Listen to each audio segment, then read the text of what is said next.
তারা জেগে আছে, বাবা এখনও জেগে আছে। আমি গতকাল সারা রাত জেগেছিলাম।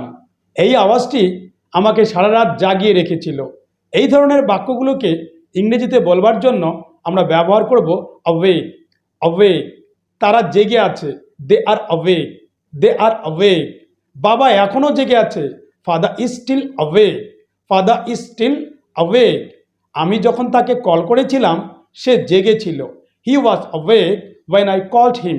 He was awake when I called him. এই আওয়াজটি আমাকে সারা রাত ধরে জাগিয়ে রেখেছিল।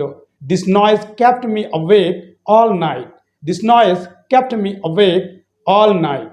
তারা ঘুমিয়ে আছে, তারা এখনও ঘুমিয়ে আছে।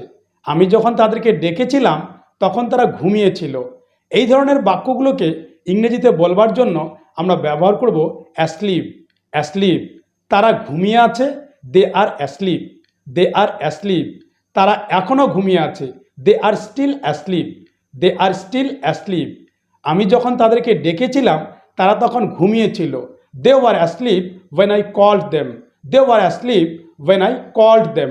আজকাল আমি খুব তাড়াতাড়ি ঘুমিয়ে পড়ি। সে টিভি দেখতে দেখতে ঘুমিয়ে পড়েছিল।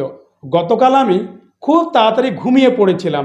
এই ধরনের বাক্যগুলোকে ইংরেজিতে বলবার জন্য আমরা ব্যবহার করব ফল অ্যাসলিপ, ফল অ্যাসলিপ। আজকাল আমি খুব তাড়াতাড়ি ঘুমিয়ে পড়ি। I fall asleep very early nowadays, I fall asleep very early nowadays. সে টিভি দেখতে দেখতে ঘুমিয়ে পড়েছিল।